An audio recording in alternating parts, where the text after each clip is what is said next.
goes down in this race. Determination written on every face.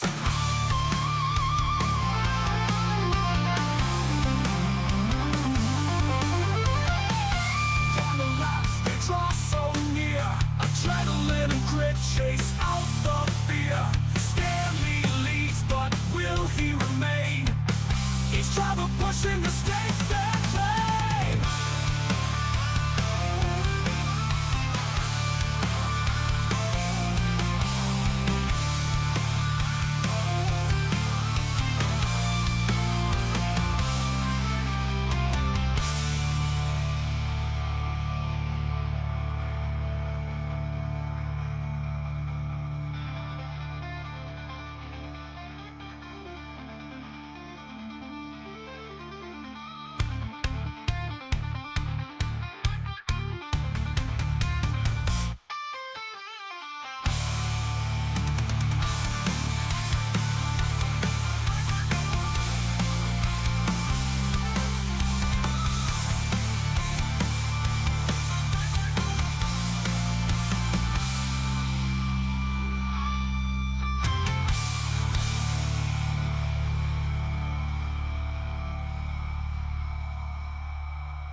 And good evening and welcome here to the Charlotte Motor Speedway for tonight's Charlotte 150. My name is Robert Hill Jr. Joining me in the booth is Chris Wright, and we'll have Josh Adams up in the tower as our race controller here tonight. Chris, Josh, how are you guys doing? Doing pretty good. Ready to see some great action here from Charlotte. The cars are sideways. Makes for a great race. Great tire fall off. We're going to see a lot of good stuff tonight. Definitely gonna be good. Same thing as Chris. Tire fall off, multiple lanes. Should be fun.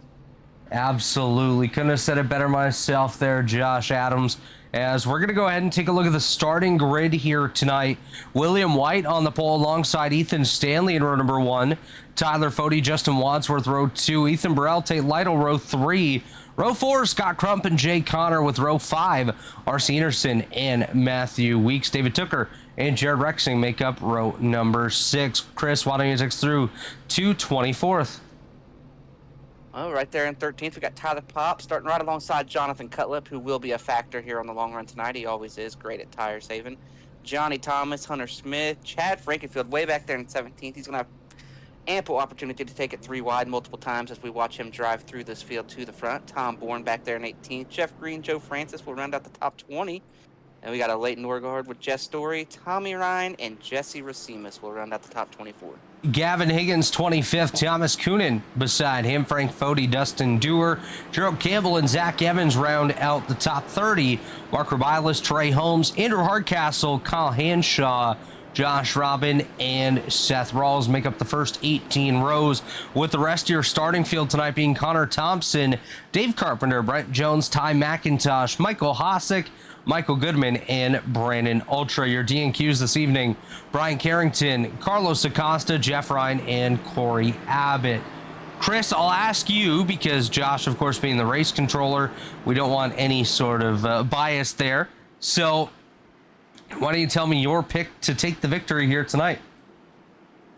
My pick to win the thing tonight, with it being a high tire fall-off racetrack and all the things that entails, I'm going to take Jonathan Cutlip by here tonight. I think he's going to be able to do it for 14th. He might not have that short run speed, but I think over the course of a long run, he's going to be one of the best guys here after 10 laps. So John Cutlip starting back in row number 7.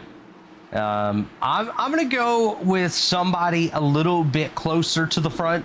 I'm going to go with the 11 of Matthew Weeks to take the victory here this evening as the pace car driver is off. We're going to get set to go green 100 laps halfway tonight at lap number 50 going into 51. 4 sets of tires for these drivers, and we are green with William White leading us down into turn number 1. Tyler Fode just behind him. Fode side by side with Ethan Stanley.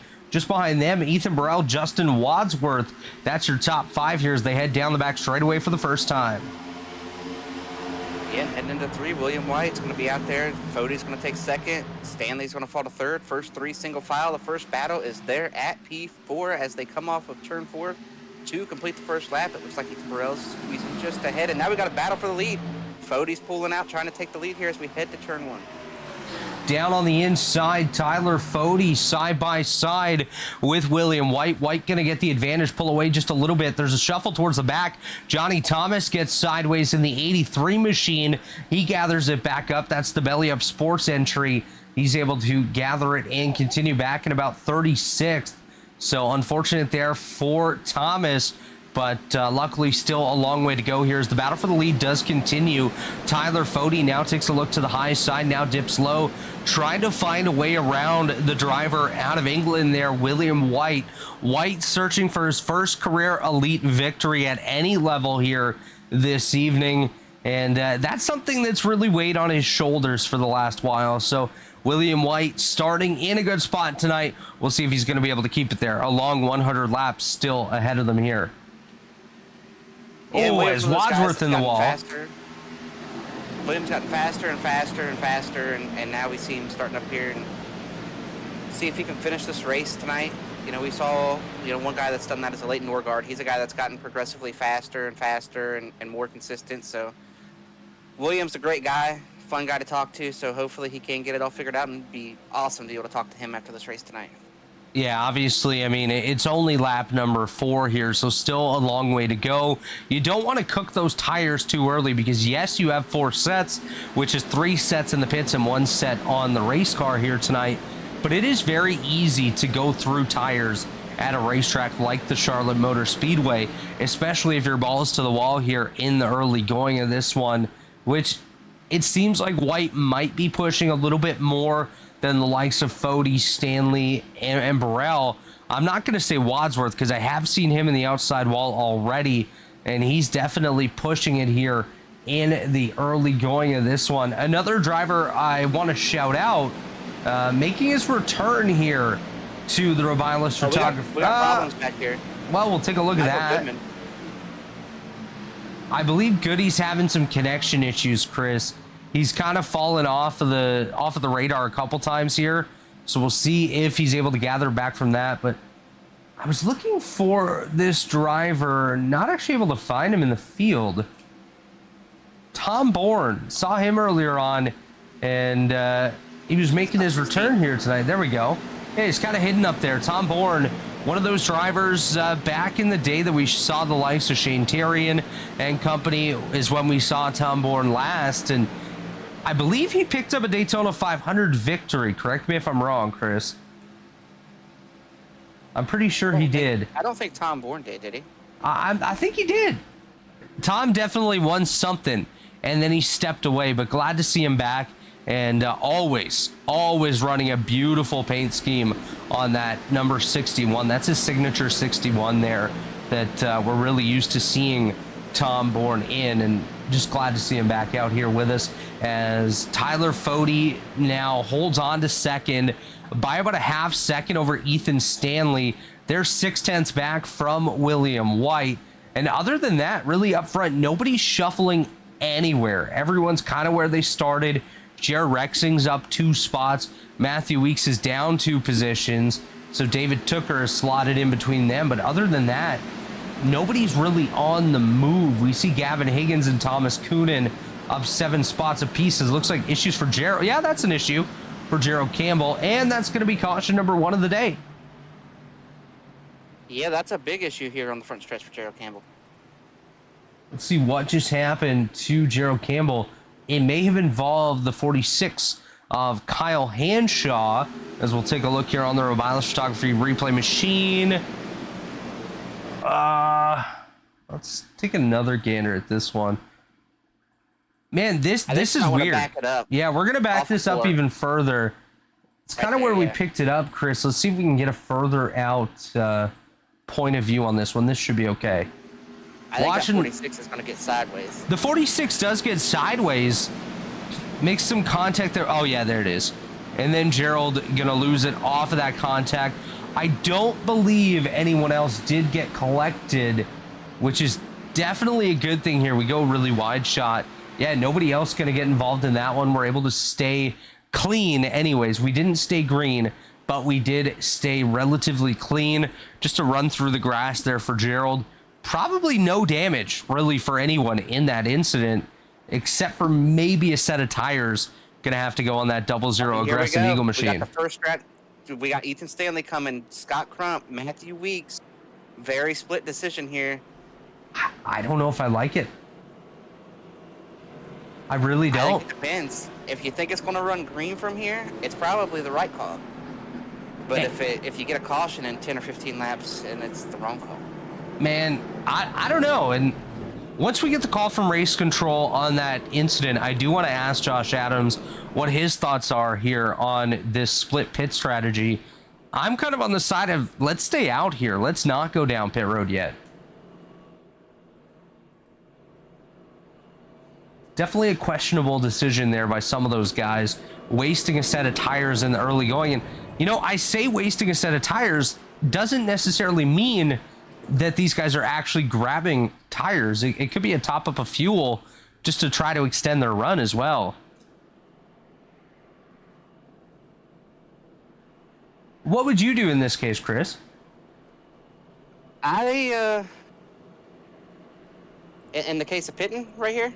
Yeah. Would you come down and take a set of tires or top up and come back out? I think it depends. Here this early?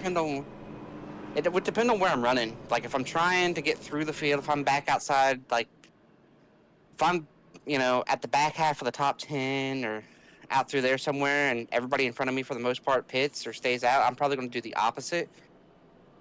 It's really hard for me to do. It would be really hard for me to do what, like, Ethan Stanley did from third. But either one of these could work out. It all depends on how lucky you're going to get tonight with the way the cautions are going to fall. And we know Ethan Stanley is notorious for burning up his tires, so this might, just be him protecting against that for later. And keep in mind, he has fallen back to the 28th position for this upcoming restart. So a big distance now for Stanley and company to have to work their way up through the field. And that includes a lot of front runners in Scott Crump, Joe Francis, Matthew Weeks, John Cutlip, and Chad Frankenfield, amongst others, that are now going to have to go on that rebound and try to work their way back up towards the front. Yeah. What'll hurt this strategy is if they get a caution in 10 or 15 laps, then that's really severely hurt them. You're definitely right on that. We're going to step away just real quick to hear a message from our friends at Worldwide Technology Raceway. They got a big event coming up this weekend. Have a listen. Flames will burn and sparks will fly at the NHRA Midwest Nationals this weekend at Worldwide Technology Raceway. Kick off race weekend in style with 2 qualifying sessions in one day, plus the can't-miss show of Nitro Under the Lights this Friday. Get tickets at WWTRaceway.com with kids 12 and under free in general admission. The NHRA Midwest Nationals this weekend at Worldwide Technology Raceway.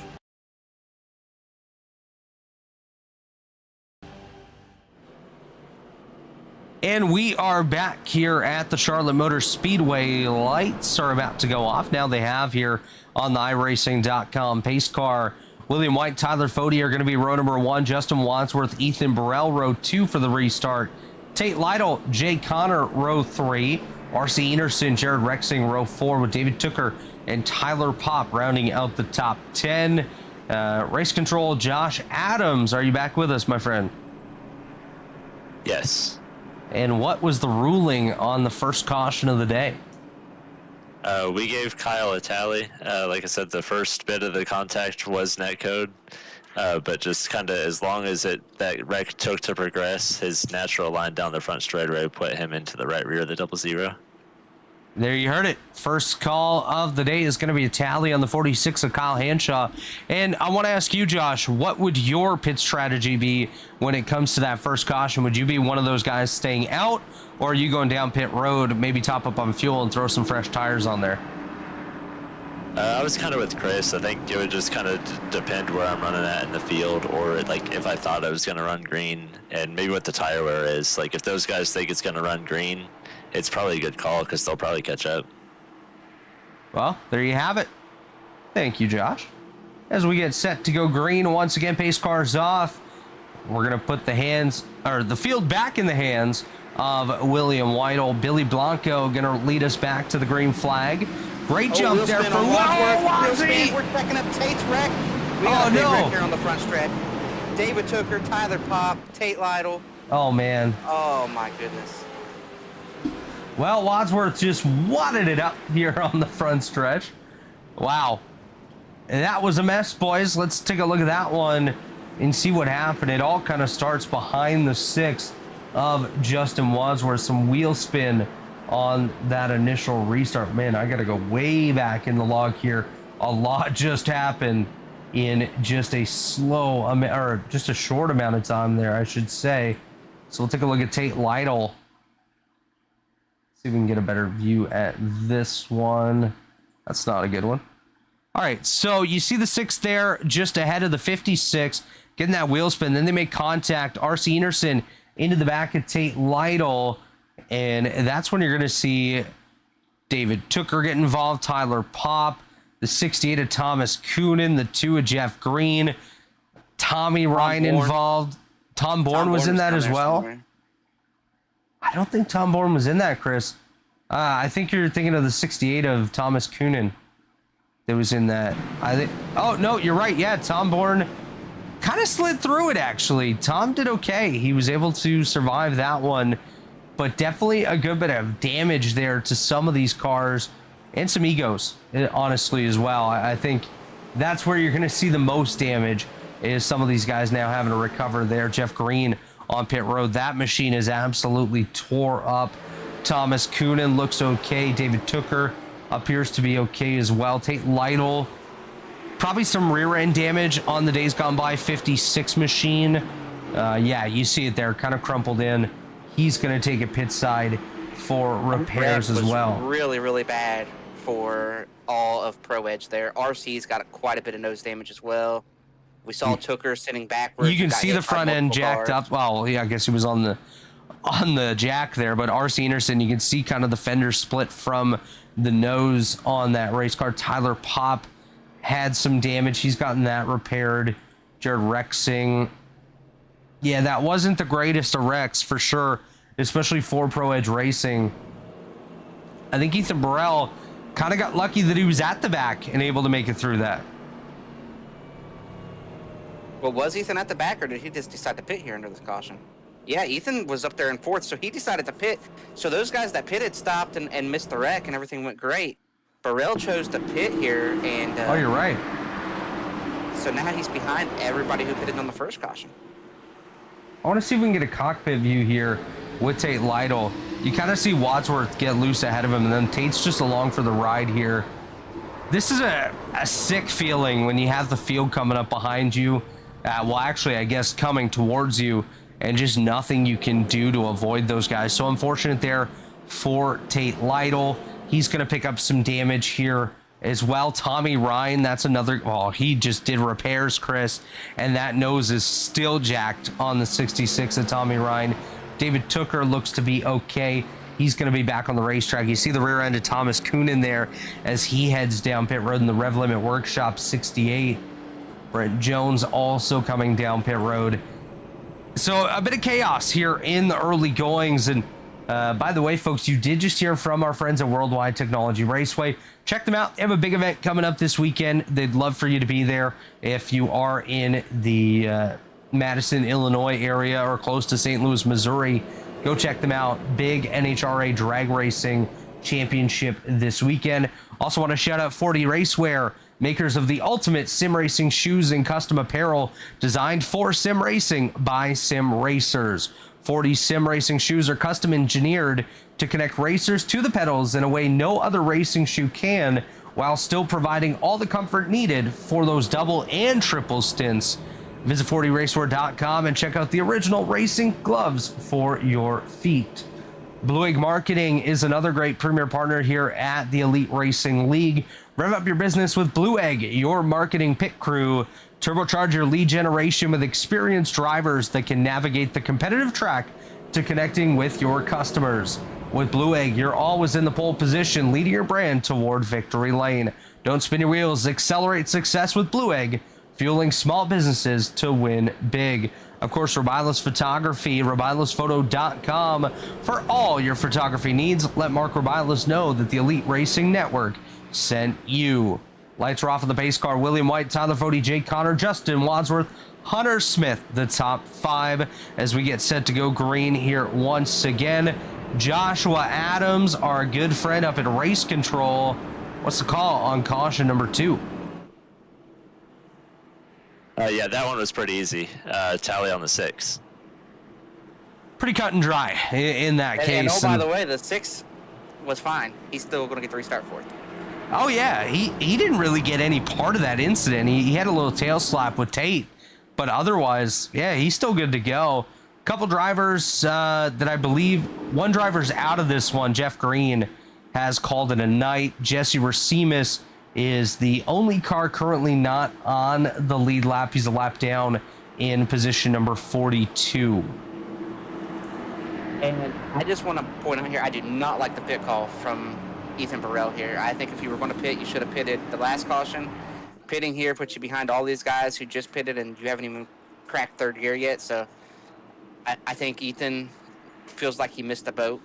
Do you think maybe he saw the wheel spin from Wadsworth and decided, yeah, I'm not going to risk that? No, I think he just feels like he missed the boat. I think he thinks that that was not the right call, and he's trying to jump on and thinks he can pass all these guys. As back under green, a lot less wheel spin this time. Might have been a little bit there off of Gavin Higgins, but nonetheless, the field is able to jet off into turn number 1, and I think everyone got away clean that time. 3 wide. It's Chad Frankenfield, Scott Crump, trying to make their way through this field. Chad Frankenfield in that red kicking the tires entry here tonight. Brandon Ultra slides up ahead of him. A bit of contact. Chad to the inside. Around goes Ultra. And Chad. Kyle Henshaw's going to dodge him. Johnny Thomas is spinning in here in the back. Oh, man. R.C. Enerson's going to be in there. Johnny Thomas, like you said. Oof. Tyler Popp going to get a piece of this one down in the grass. Caution number 3 on lap number 20. And we'll take a look at that one. Great call out on that 3 wide, by the way, Mr. Christopher Wright. Yeah, Chad was just trying to stay in the middle 3 wide there, and the 45 on old tires came up a little bit. They made contact. So there was contact here. Walk us through this, Chris. Well, look, I think the 45 is probably going to be at fault for the wreck, but Chad's got to be a little bit more patient, realizing you're on fresher tires. These guys aren't driving as good as you. They're still on their same tires they started the race. Ooh. And they made contact a couple times, and then that last time, the 45 just couldn't stay with it. You said you think the 45 is going to be at fault? Yeah, because he missed the bottom and came up, but when you've got that much fresher tires, maybe take your time getting through the field. So what I'm seeing here, yeah, the 45 slides up, they make some contact mid-corner, and the 45 does get a little bit sideways. Chad gets into him and kind of stays in it as well, though. Sends him around. We just talk about, too, right there, Kyle Henshaw. The move he made to miss that wreck, what a great maneuver there by Kyle. How about instead of talking about Henshaw missing that one, we experience it? Let's go on board with Kyle Henshaw. You see the red car up in the middle of the screen there. That's Chad Frankenfield turning the 45 of Brandon Ultra. As they come off turn number 4, Chad sideways. That's on the nose. Who's that car that was behind him? Was that the 90? What a move right there. That is, and this isn't grass, this is turf, so this is doing nothing here. It's great. Kyle did a great job. No time. Kyle did a great job on that one. And as we can, okay, William White slowing up for the pace car, went a little bit too quick. So we got Connor Thompson. You said the 50 was in that as well? The 50 went through the grass to avoid it, yes. A couple guys had to go through the grass to avoid that one. Johnny Thomas, okay, yeah, Tyler great move Pop. by the 50. Johnny got hit from somewhere. Johnny got churned back here. Well, we can definitely take a look at that one, Chris. There we go. Loading up the Rebilas photography replay machine. Watch the 83, I should say. He's gonna get hit by Jess Story. Wow, Jared Rexing. Look at this. Wow. Watch Jared Rexing like, right here. All right, we're all checking up, and then all of a sudden, He don't even see Johnny coming down, and he's like, whoop. Just sneaks right through the middle. That's madness, my friend. Madness. what a wild race already, and we're only 22 laps in. 22 laps in, yeah, that's the scary part. We're gonna step away real quick. When we come back, we'll take you through the, I guess, mid portion of today's race, early to mid portion of today's Charlotte 150. We'll be right back.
And welcome back to Charlotte, where we are about a third of a lap from green here.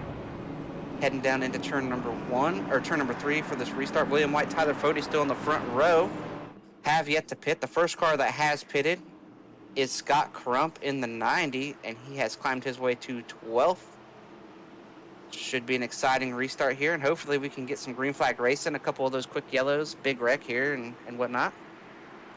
As the pace car goes off there, Chris, we're coming back to the green flag now. William White, Tyler Fody in control of the field. Great start for White. Sleeping on that restart is Tyler Fody as Jake Connor gets down to his inside. Justin Wadsworth also very slow start back there just ahead of Hunter Smith in row number 3. Side by side for second. Connor inside. Fody on the high side as somebody just got a good piece of the outside wall. I believe that might be Franklin. Frank Fody's in the wall. And they're 4 wide, 3 wide down to the turn number 3. Oh my goodness. Oh, Franklin in the wall again. He's going to gather it up. Does continue on. Nearly contact there with Cutlip. That's John Cutlip in the very bright yellow number 5 machine here tonight. That could have been another big incident there. As actually, while we were watching Frank Fody kind of step on it a little bit back there, Tyler Fody has taken over the race lead. Yeah, he did a bit of a pass in the grass. A pass in the grass as per Josh Adams. We'll see if we can find that one. grass and the artificial turf. There we go. We'll go with that. There it is. We'll take a look on the Rebilas photography replay machine at that pass for the race lead, watching Tyler Fody. And yeah, he does go a couple wheels off into the turf, able to get by William White into turn number 1, just a couple of laps to go. So new leader Tyler Fody leading the way ahead of William White and Jay Connor. Yeah, and the racing back here in the field, I am going to tell you what. What are you watching, Chris? Who do you got your eyes on? I'm watching everything, like Frank Fody on back. They are just trying to run everywhere. Chad's back in there somewhere trying to drive through all this mess. Josh Robin, Gerald Campbell, all these guys, and they're 3 wide with Josh Robin right there with the big run. Josh Robin currently up in 18th. He's battling with a Leighton Norgard. Gerald Campbell slides up just ahead of Zach Evans. We got a yellow. 3 wide, and we do. Caution flag is out. Jesse Racimus appears to be involved, as does Connor Thompson. So we'll take a look at this one for caution number 4. Oh. Well then. Oh, Tate Lytle just... Wow. Tate Lytle, is that Brandon Ultra, I think? Yeah, Ultra Ultra does get a piece of that one here. I gotta look at this one again, Chris. I don't really like what I just saw. At least from I'm not the sure view that what I the saw. 30 was. The 30 just turned left. I don't, like, he thought he had a run, he was going to make a pass, and he had a car low, right? I think he was trying to get by Dave Carpenter, just wasn't aware of his surroundings there, having Jesse Racimus on the bottom. That was, I don't know, man. As, by the way, a lot of the leaders come down: William White, Jay Connor, Gavin Higgins, Justin Wadsworth, Hunter Smith and company, all visiting pit road. But Josh Adams is not going to have a hard time on that one. I'm going to say tally on the 30, but we'll see, of course, officially what race control does have to say. But that was not good. Yeah, that was another easy one for me. He said over race comms that he was about to run into the 71, but I feel like when you're about to run into somebody, you lift. You check up rather than turning left on a car that's on your inside. Yeah, I think I would rather lose a little bit of ground than potentially lose my car for the rest of the race. But And you know what the most important thing is here that we haven't even brought up about that situation? The last 2 cars, you're running 35th right there, 30th, whatever it is. Like, what are we doing there back at that spot, making those kind of maneuvers and whatnot? Well, it sucks for KOR Motorsports as well. Jesse Racimus and Brandon Ultra both picking up damage in that incident. Just not good. It's not a good look when something like that happens, honestly. Like, yeah, you kind of got to question stuff like that. But anyways, just taking a look down at the field, of course, we are in the middle of kind of a weird pit cycle. But a couple guys closer to the front than I would have assumed at this point. Zach Evans having a really nice run up in the 10th position, doing a good job. He's playing the strategy cards right. He pit on lap number 10, so he was one of those guys to come down with the likes of Scott Crump and Ethan Stanley, who, by the way, they're going to make up row number 2 on this restart, behind Tyler Fody and Seth Rawls, who both have yet to come down pit road. Those two in Fody and Rawls, as well as 5th place McIntosh, the only 3 cars yet to pit. Yeah, and at some point you're going to have to pit, but I think at this point, well, it's probably not a bad call to keep staying out, because I think if you got 5 or 6 laps, everybody will pit. You got to think here, Chris, okay? They had 3 sets of tires in the pits to start this race. Guys came down lap 10, took a set. If we go another 15 laps, they're going to come back down, take another set. Meanwhile, Fody, Rawls, and McIntosh will only be on set number 2.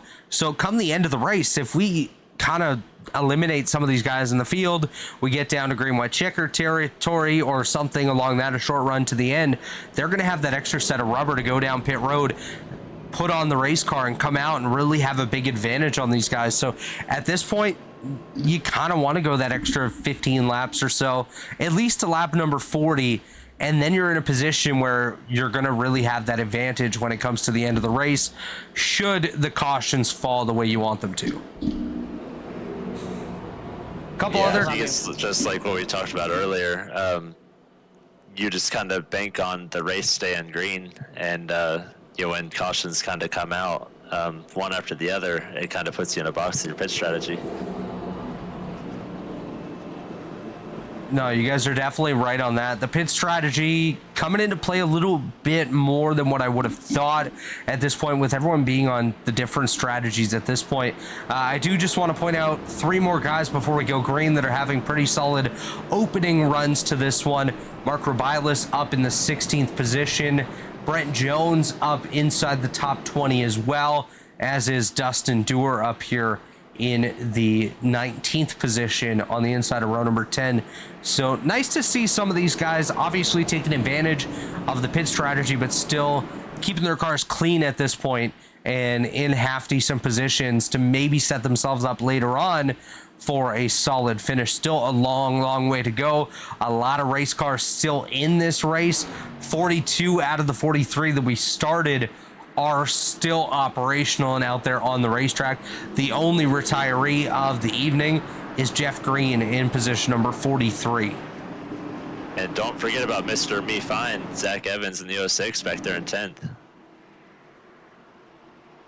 Yeah, Zach having a really solid run here early on. One of our colleagues here at the Elite Racing Network. You'll hear him Wednesday night alongside David Westergreen on the call for what should be a magnificent race, you could say, at Bristol coming up on Wednesday. That one will kick off at 7:30 rather than our usual 8:30. So green flag back out here in the Rebilas Photography Grand National Series. Tyler Fode leading us into turn number 1. And I thought there was some chaos towards the rear. Everyone was kind of going crazy here, but looks like the field kind of stacking up a little bit behind Seth Rawls as they head down the back straightaway. A late Norgard into the outside wall, but able to keep it going as Scott Crump dives down to the inside. 3 wide right here at Chad. Chad wide once again. Chad not part of that one. Oh, Reckon Tom Bourne. Tom Bourne, Dustin Dewar, Chad Frankenfield, and we're going to stay green. Green flag remains on the field as this one went into the infield. But we will take a look at this one and see what just happened. I may have to do a little bit of manual rewinding here, folks, so apologies for that. No, actually, we're going to get a good look at it. Zach Evans up on the high side. Tom Bourne comes up into the side of Zach Evans. Dustin Dewar kind of went for a slide a little bit at the same time as well. Actually, no, yeah, he's going to get collected by Bourne. Chad just nowhere to go. Those 3 going to go down into the infield, go for a slide. They all do gather it back up and continue on, but we will stay green here. Just unfortunate for Dustin Dewar and Chad Frankville. Innocent bystanders. And he saw Dustin get loose, and he knew there were 3 wide. Like at that point, Chad's got to lift there and let that happen. Like Chad tried to squeeze to the bottom of 4 wide. Battle for the lead, Chris. Assume they're coming back to get you. And as you mentioned, Scott Crump on his newer tires taking the lead. Not really a battle. Just a kind of an easy pass for the race lead there for Scott Crump. Tyler Fode, no use trying to hold up Scott. As I want to point out Ty McIntosh's paint here. Actually, Josh Adams pointed it out to us before the show tonight. He's got a combo. He's kind of got, I think, some Joe Francis going on. And is the other half Seth Rawls? Is that what he's got? No. Who else's car does he have? Gavin Hibbs. Yeah, so Ty McIntosh running a combination of 2 of his teammates on board that 05 machine. Interesting. So yeah, if we go back to the 28th position, the 36 Joe Francis, I think that might be the second part, like the left side of that car. That is definitely the left side of the car, and you mentioned Gavin Hibbs being the other side of that machine. Is Gavin here today? I don't. Gavin Hibbs. I don't believe he's here today. But that would be the other side of that race car. Because it would be a Hibbs design and numbers by Joe entry. Interesting. This is kind of cool, unique shout out Shifty Sports. They like to do things different, and they usually do it really well. I just point out up front, we've seen those tires come to the front. Scott Crump and Ethan Stanley, Matthew Weeks gotten around Tyler. Yeah, Josh Robin as well, one of those guys that also pit on lap number 10. He's having a really good night here so far, honestly. Probably one of the best nights we've seen so far for Josh Robin this season. Not at halfway point yet, so don't want to jinx anything for the Lake Norman Motorsports driver, but nice to see him having himself a good run anyways up inside that top 5. Yeah, what Tyler Fode's looking for here now is a yellow. He needs a yellow right now because it would bring everybody to pit road. 100%. If there's not a yellow in the next couple laps, he's going to lose his track position, and his shot to win is probably going to be over if they stay green too much longer. Whoa! He doesn't want to be the yellow, though. As he absolutely shot to the inside of the racetrack, nearly made contact with a Leighton Norgard, as now Ethan Burrell going to take to the high side, try to get by Tyler Fode. Fode going to close the door there. They'll go back to single file for positions 6 and 7. He wants a caution, doesn't want to be the caution. That's the thing at this point, Chris. And I'm going to tell you what, the car that I'm looking at back here in the field too, Jared Rexing is absolutely ripping the fence. Now that He I said always that, does. He probably won't, but I mean, he is running higher than anybody done in 1 and 2. Still running higher in 3 and 4. A couple guys venturing up there as well, but Jared Rexing, always one of those guys not afraid to do something a little bit different, get up there, venture into the outside lane, kind of play with the wall just a bit and see what he can do to get that high side cooking and booking here in position number 14, Jared Rexing, as I believe Dusty Dewar just got a little piece of the outside wall. Looks like Justin Wadsworth going to have a kiss with it as well in that 6 machine as he runs behind John Cutlip. And Hunter Smith is Jess Story sideways. Sideways with a catch. Yeah, great catch there. William White having an issue as well. He's going to fall back. That's another driver that's, I was going to say hoping for a yellow, but he has been down pit road.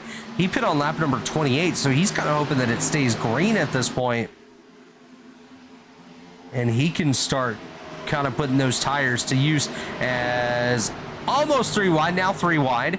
Jay Connor up to the high side, Tyler Fode in the middle, and Tyler Pop on the bottom. Again, Fode kind of hemorrhaging positions at this point. Back to that 12th spot, started up in 3rd, has been running up front here so far, but old tires now kind of paying the price here for the driver of the number 40 machine. Yeah, at some Chris, point do you he think- might. Whoa, Reckon! Oh, reckon. They saved it. Wow. Incredible. Wait, Pop's on the apron in the 3. Holy hell, that was great. Oh, And never mind. Robin's around. Trey Holmes is around. Or Trey Holmes, sorry. He's driving the. Him and Josh Robin drive that scheme like every other week. They split. just like beer. Man, that's unfortunate there, but I don't think anyone else got involved, guys. Yeah, I was just about to ask Chris if he thought if Tyler was about to have to make some kind of decision on a pit stop, but they kind of made it for him. I want to go. Certainly the track position he didn't want to lose. I want to go back here to the Leighton Norgard issue, and then we'll come back to the Trey Holmes little spin out there. As they venture down the back straightaway, watch a Leighton Norgard. Oh, he gets hit by Tyler Pop in the back. So Norgard gets popped up into Connor, slides down the racetrack. Then Trey Holmes going to be the one to go for a slide here. Does he have help? No, he kind of just runs out of room. That's what happens here for Smith got Trey. into the back of Trey. Hunter Smith got into the back. Well, Trey had to check up behind a Leighton Norgard. Hunter Smith didn't necessarily check up in time to avoid running into the back of Trey here. Almost one of those domino effect deals. I think Hunter Smith probably Hunter should've could have been checked little up a more bit heads up more. right there. No, you're right on that. Trey Holmes into the outside wall. Not huge contact there. Definitely could have been bigger. And what's happened here is now everyone except for Hossack, Thomas, Hanshaw, Campbell, Ultra, Goodman, and Thompson have come down pit road. So even the guys that pit on lap number 28 are sacrificing another set of tires to venture down pit road. Yeah, just back to that crash into 3. Hunter Smith clearly saw the 12 without his momentum, knew that the 12 had blended back in front of the 88. And just tried to run the corner like normal. No, you're right on that, and he definitely could have checked up a little bit more. Obviously, again, we'll wait for the call from race control. That'll be the official call that we go with here tonight, but I do agree with you on that, Chris, right? I think Hunter Smith could have checked up a little bit more or at all behind Trey Holmes to avoid causing that incident, to bring out caution number 5 here on lap 45 at the Charlotte Motor Speedway. Lap 45 in the books. We're going to step away. We'll be right back.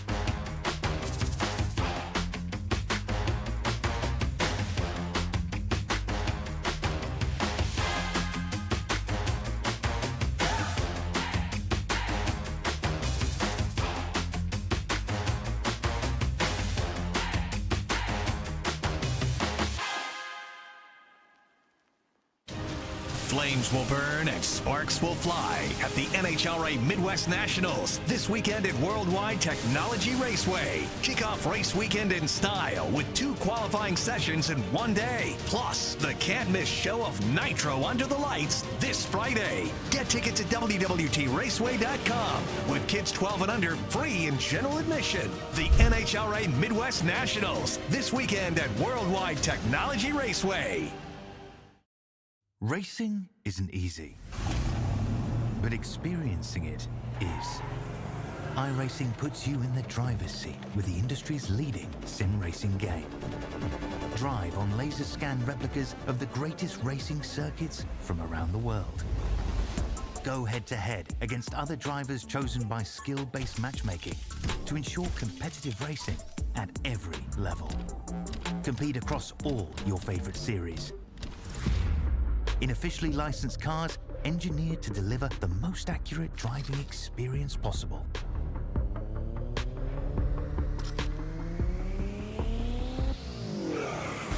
Join a race or host your own with players from across the globe. Race against the computer or in a league with friends. Feel the thrill behind the wheel. Visit iRacing.com.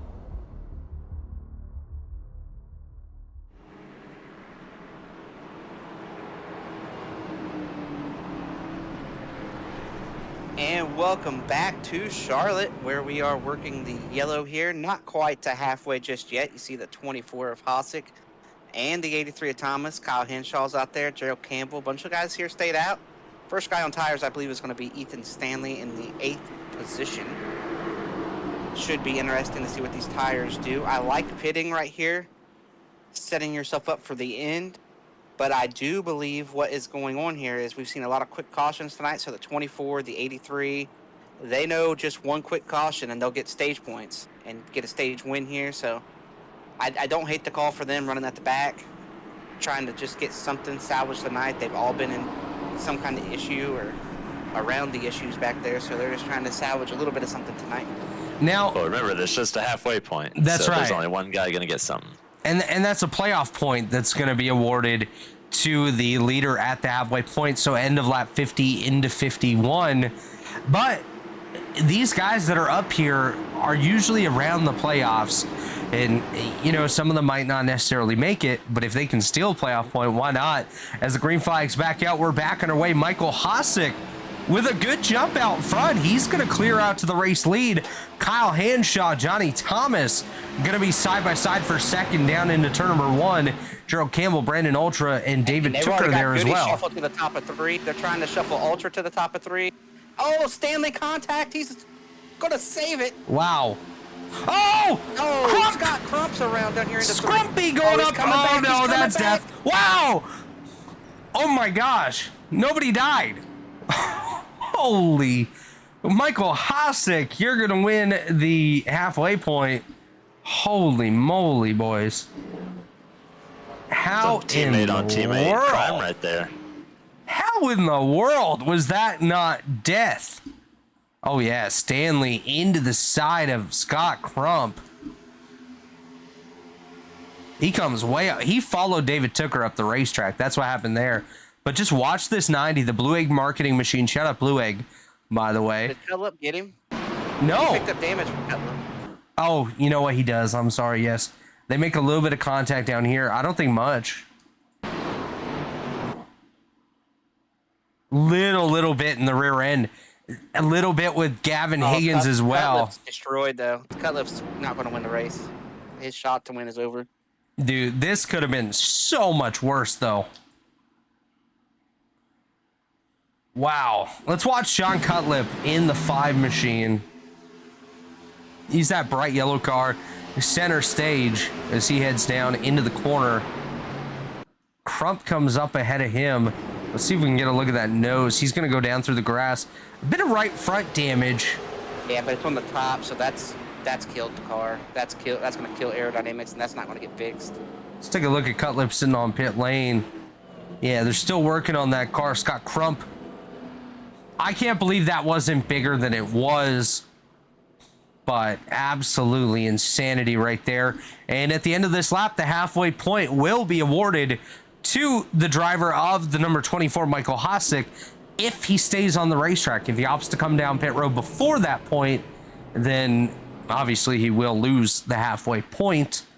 But caution number 6 here at the Charlotte Motor Speedway. It's the Charlotte 150 on the Elite Racing Network. My name's Robert Hill Jr. Chris Wright joining me in the booth here tonight. Josh Adams is our race controller. He's chiming in as well. We'll get a call from him here shortly on caution 6, and most likely going to be a tally on the 91 of Ethan Stanley. That would be correct. It was Hey, a look at tally that. 91.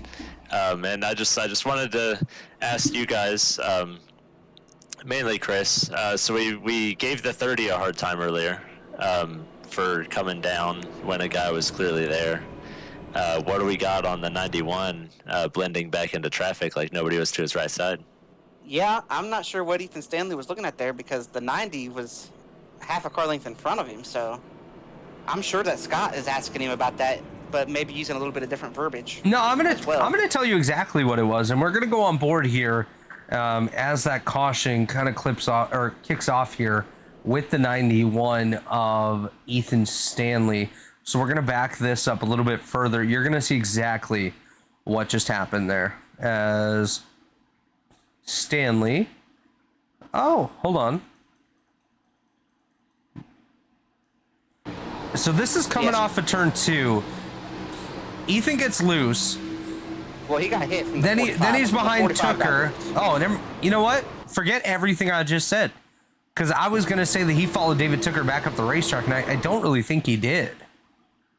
Was he fighting the wheel still at this point? No. Yeah, guys, honestly, I don't know. I think he was just creeping back up the track and just creeped too far. But like I said, I'm sure Scott is asking him. Is he asking him, or is he asking him, or is he having some words for him? Chris, as we're under caution here, why don't we go ahead and bring in the driver of the 41, Frank Fody, and you can have a quick word with him about what his teammates are going through right now. All right, sounds good. Let's see if we can find him down here.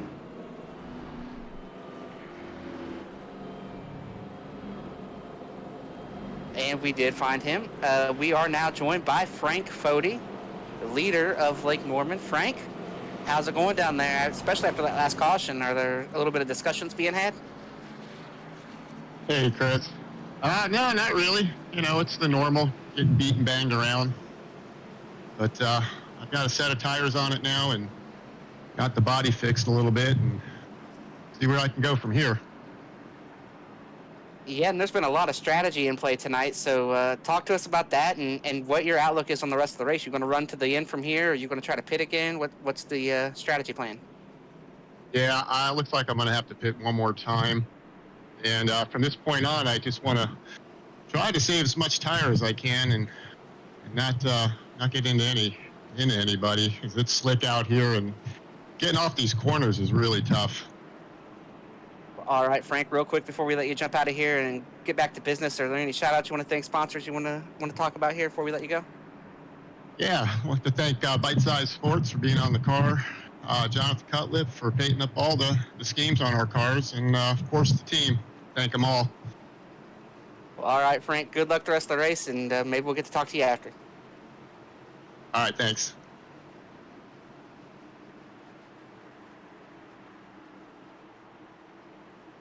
And that was Frank Fody, driver the number 41 for Lake Norman Motorsports, the godfather of Lake Norman. As we go back into the green flag conditions here, Michael Hosick with We're wrecking at the front. Stanley's around. Tyler Pop, big wreck here. Oh, no. Josh Robbins down there. Oh, we've got 10, 15 cars piled into this We wreck. got everybody in this one. We got Ty McIntosh's hood doing a dance down the straightaway. What is going on out here tonight, man? What in the world? There's only about 7 cars that came off of turn 2. That was... Wow, guys. Caution again. That was a lot of cars involved, I gotta say. That was not good. Not good at all. I think it triggers around RC. A little bit. And the 54 gets into him. Then the 54 gets turned and turns the 91. And when the 91 gets turned, they're stacking up and he spins back up across the track. Wow. Oh, my goodness. That's just a lot of cars getting involved in this one, guys. You just see them all piling in here. Parts flying everywhere. And Mark Rebilas, I believe, was the other car. They did a great job getting stopped. That's a big one. Frank Fody, we just talked to him. He did a great job stopping for that wreck. Who do you think are the best view? You know what? You said Mark Rebilas did a good job avoiding it. Let's go on board with Mark, see what he saw. It's the 99 covered bridge racing machine of Mark Rebilas. You see the whole field wrecking up ahead of him here. He just hits the brake. Jess Story gets in it. Leighton Norgard gets in that as well, Chris, and so does Mark Rebilas, but not as big as some of these other guys, and they kind of got collected by people behind them that didn't necessarily check up for the incident. Should have stopped, and instead of trying to drive through the wreck, was Chad Frankenfield. Can we ride on board with Chad? Yes, I would love to. I would love to. Then keeps going. Well, might be a tally then, potentially, for the 15. So you see him behind Andrew Hardcastle, turns Hardcastle. This is kind of a separate incident than the one ahead of them. Well, watch. He's going to drive into that wreck, too. Chad's not going to have this big wreck without me right here. Gets into Will, gets into a couple other cars, then drives down. He's still not really off of the gas pedal at this point. He just stays on it. That's an ARCA brake right there. Wow. I tell you, man, tonight has been something I did not expect coming into this. No. If you would have told me here, and no offense to these guys, but Johnny Thomas, Kyle Hanshaw being 1-2 at lap 55, I would have been a little bit surprised. But hell, they don't need to pit. Everyone just keeps wrecking around them, so just stay out. Why not? That's just brutal, man. Like, this is caution number 7 at this point, I think. Yeah, caution number 7 on lap 56 of the 100 lap race. That's just bad. Yeah, this has not been a great. This has been a not as I expected this on Wednesday night. I expected Wednesday night 500 laps from the world's fastest half mile to be a race of survival, but this has quickly became. Look at this. Look at this top 10 right now. Look at this top 10. Johnny Thomas, Kyle Hanshaw. Great drive by these two so far. Pro Edge Racing is the rest of your top 5. David Tooker, Matthew Weeks, Ethan Burrell. Then Thomas Coonan in 6th for Mountain Man Motorsports. He's recovered from being in an early incident. Tyler Fody from Lake Norman in 7th. Hunter Smith from Little Eagle He's in 8th. He was just involved in a wreck not long ago. Ethan Stanley in 9th for Lake Norman. He's been in a couple of incidents as well. Dustin Dewar, he's been in a few incidents for the Do Good Motorsports team, and he runs in 10th. So, I mean, even look just behind. Trey Holmes was just wrecked like a couple of minutes ago. He's 11th. Mark Rebilas in 12th. Andrew Hardcastle, 13th. Frank Fody in 14th. Dave Carpenter in 15th. This top 15 is not the way it should be. And again, no offense to these guys, that's not the top 15 that it should be at this point, but nobody can race clean and race green at this point. Like, guys got to have more patience. Yeah, I don't know. I mean, it's been wild tonight. These restarts have been crazy. The racing's been crazy. It's all take and no give tonight. Everybody woke up on the side of the bed this morning of we're going to take and drive 110% tonight. I'm curious, Josh Adams in race control, what do you think about tonight's race so far and what we're seeing? It's unfortunate. This is one of the tracks that you figure we're probably going to run at least 80 laps green, and that just hasn't been the case tonight. But you talked about Bristol. Hopefully they're getting it out of the way for Wednesday, and we don't see as many cautions on Wednesday. But like I told you earlier, I'm back in the booth and I'm in charge, and I'm enjoying it. There, you heard it here tonight. Josh enjoys laying down the law. And I think we were a good luck charm for Frank Fody because he missed that wreck. He was at the back of the line, missed that wreck, and he's going to restart up here about 15th or 16th or so. Man, so, I just want to say one thing, though, Chris. As the race controller for Wednesday night, I hope they're getting all the cautions out now. As we're going to get back to go green here. Hopefully we can stay green as Johnny Thomas leads us back to the green flag. He's up on the high side of row number 1. Hanshaw behind him. Matthew Weeks, David Tooker, and Thomas Coonan up there as well. Yeah, pretty good restart here for everybody. Got away clean anyway down to turn 1. Here comes the tires quickly behind Hanshaw and Johnny Thomas. Matthew Weeks is going to seize control. They're 3 wide behind him, maybe. Oh, yeah. A big wreck. Never mind. Hanshaw, David Tooker. Everybody. Oh, they're coming in the back. Oh, he don't find no more. Zach Evans in that one. Tommy Ryan, Tyrone McIntosh, Kyle Hanshaw. Caution out again. Caution number 8 of the day here at the Charlotte Motor Speedway. Man, and the 68 just turns down and comes into the 46. They wreck. Tyler Is that what Foden's got a happened? car on top of him. Mark Rebilas is in there.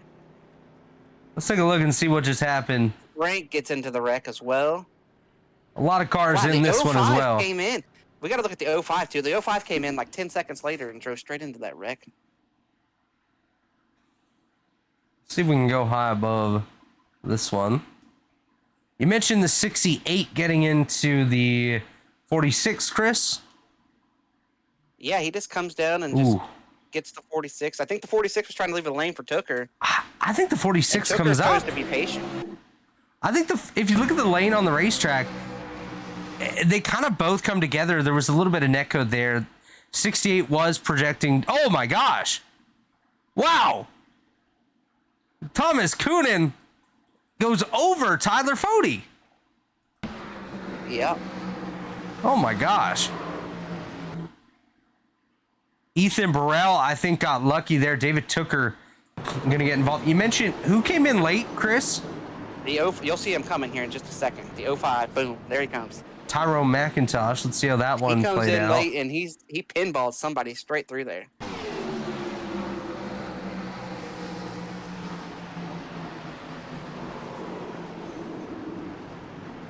Oh my gosh, he hit Zach Evans a ton right there. This is not the way the race is supposed to be right now.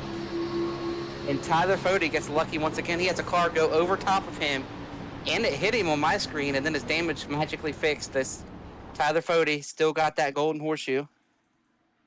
Where does he have that placed, that horseshoe, Chris?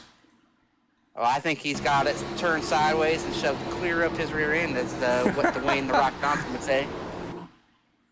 Right. Oh my gosh. Riding on board here with Tyler Fode. How in the world did he not get heavily damaged in this incident? There is zero reason that 40 machine should still be driving at this point, but another massive wreck here. Caution number 8 on the day. On board with the 19 and the 37 as per David Tooker. And you know what, David Tooker? Just for you, my friend, we will go on board with beginning first with you. Yeah, see, the 46 left him a lane because he saw him coming. Oh, and see what happened? He got clipped by the car that went over top of Tyler Fode, and then he got clipped by Fode. Nice job there, though, catching it by David Tooker. Now we'll go on board with Ethan Burrell in the 37 machine. Ethan's one that I thought definitely should have got a bigger piece of this one with just how the rest of the cars went. I want to back this up and do some manual camera control as it goes by Thomas Coonan.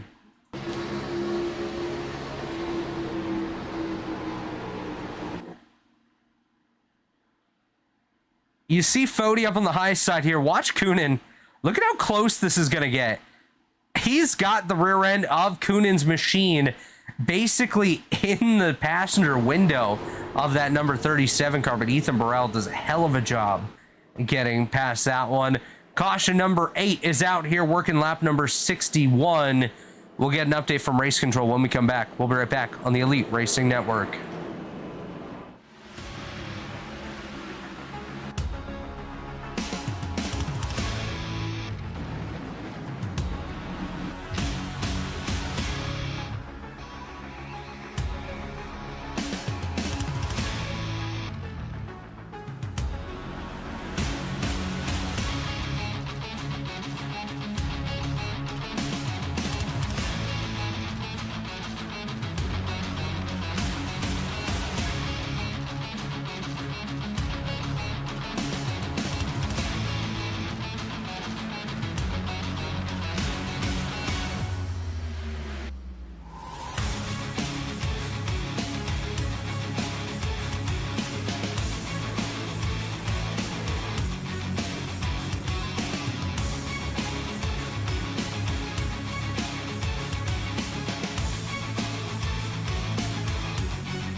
The natural progression.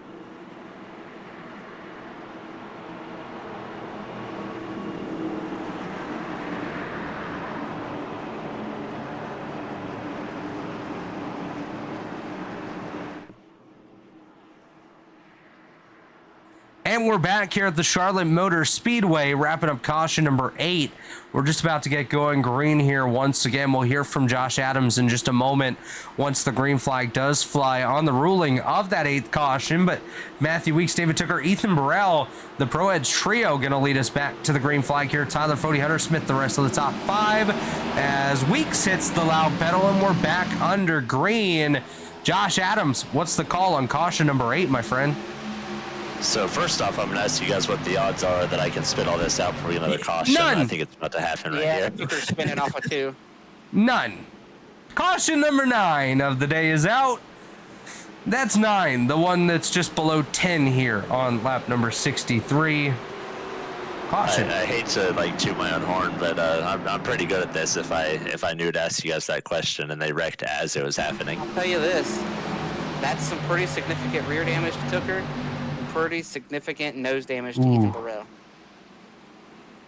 So this one's interesting as well because this does involve Tyler Fode, the Lake Norman driver, just behind David Tooker. So we'll see how this one plays out. We might get a double dose of Josh Adams here in a second. An idiot, so I think that's where the tally's gone. Yeah, I can see that. Well, Joshua Adams, as we've got lots of time here in the Caution Fest 150, why don't you tell us what the tally is for caution number 8, and why not give us the tally on caution number 9 as well? Okay, so we'll get this one in before the next one. Tally number 8, or 7, caution number 8. The tally's going to go on the 68. Depending on what angle you saw, we did see some initial net code, but I'm calling it down the middle, consistent to how I called it with the 46 earlier. The initial contact was net code, but the natural trajectory of the 68's line was coming left, and the 46, I felt like he was giving some room to somebody on the bottom, but he was holding it pretty straight. So tally 68. As far as this, we heard the driver of the 40 call himself an idiot under race chat. That's where the tally's going on the 40, so he called his own. Now, has anybody hit the 2 tally mark here tonight, Josh Adams?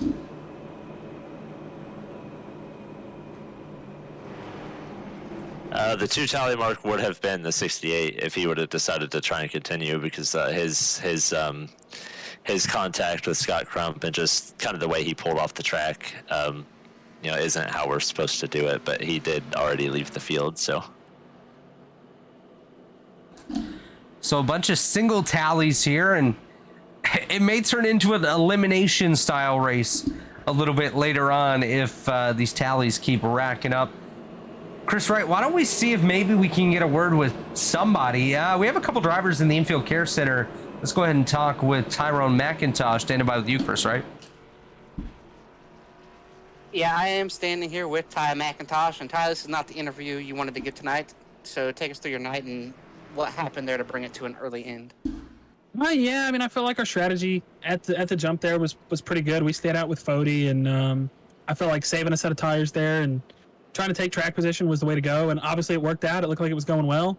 And then just back-to-back wrecks there, nowhere to go really in the first one, obviously, to stack up before we even got rolling. And I just hit the brakes and tried to slow up. I knew everybody was going underneath me there, and if I turn left, I'm turning myself on somebody trying to avoid that wreck. And I obviously plowed into Hanshaw and Zach, so I want to apologize to them. There's not much I could do, but man, the pace is there. I got to figure out what I need to do to put myself in the right spots, because this is unfortunate. Yeah, and real quick here before we let you go, are there any sponsors you want to thank or shout out you want to give before we let you head on back to the house and prepare for next week? Hibbs Design, Numbers by Joe. Obviously, they're half of the car piece, so they form Numbers by Ho on the hood, so that's beautiful. Shifty Sports, you guys for putting on the show, and Chad for running the league. All right, we look forward to watching you get back in action next week and trying to get back up there on the podium. Thank you.